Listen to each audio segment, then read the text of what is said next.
రాప్తాడు రాజకీయాలు మళ్లీ హీట్ ఎక్కుతున్నాయా?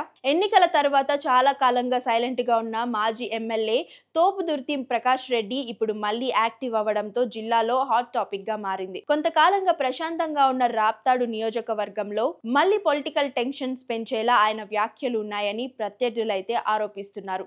ముఖ్యంగా కూటమి ప్రభుత్వం స్థానిక ప్రజాప్రతినిధులపై తీవ్ర విమర్శలు చేస్తూ సిచ్యువేషన్ ను ప్రొవోక్ చేస్తున్నారనే చర్చలు జరుగుతున్నాయి. స్థానికంగా వినిపిస్తున్న వాదన ప్రకారం రాప్తాడులో మళ్లీ పొలిటికల్ క్లాషెస్, ఫ్యాక్షన్ పాలిటిక్స్ మొదలయ్యే ప్లాన్ తో అయితే తోపుదుర్తి ముందుకు వెళ్తున్నారని ఆరోపణలు వస్తున్నాయి. కొంతమంది క్యాడర్స్ ని సింపతి కోసం ఉపయోగించుకొని పొలిటికల్ కంబ్యాక్ చేయాలనే ప్రయత్నం చేస్తున్నారనే విమర్శలు కూడా వినిపిస్తున్నాయి.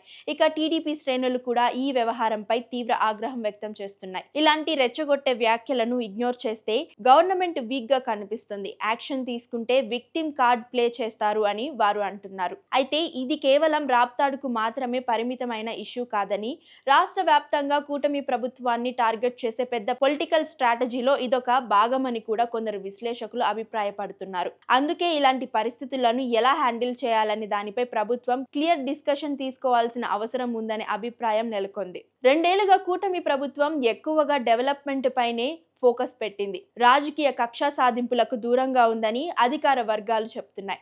కానీ అదే సహనాన్ని వీక్నెస్ గా తీసుకొని లా అండ్ ఆర్డర్స్ తో ఆడుకుంటే మాత్రం కఠిన చర్యలు తప్పనిసరి అని హెచ్చరిస్తున్నారు. మరోవైపు తోపుదుర్తి ప్రకాష్ రెడ్డిపై గత ప్రభుత్వం హయాంలో జరిగిన అవినీతి ఆరోపణల్లో ఇప్పటికే వివిధ ఇన్వెస్టిగేషన్స్ కొనసాగుతున్నాయి. ముఖ్యంగా రాక్రిట్ సంస్థతో ఇళ్ల నిర్మాణం చేస్తామని చెప్పి డబ్బులు వసూలు చేశారనే ఆరోపణలు కూడా ఉన్నాయి.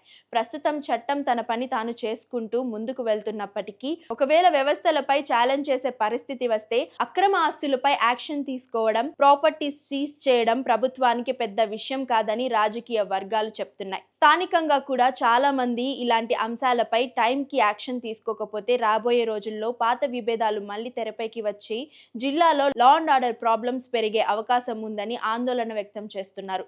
ముఖ్యంగా పరిటాల సునీత కుటుంబంపై అలాగే ప్రభుత్వంపై వ్యక్తిగత విమర్శలు చేయడం వల్ల క్యాడర్ లో అసహనం పెరిగిపోతుందని చెప్తున్నారు. చివరికి చట్టం తన పని తాను చేసుకుంటూ వెళ్లి ఎవరైనా తప్పు చేసి ఉంటే వారిపై లీగల్ యాక్షన్ తీసుకుంటేనే రాప్తాడులో శాశ్వత ప్రశాంతత నెలకొంటుందని స్థానికులు అభిప్రాయపడుతున్నారు.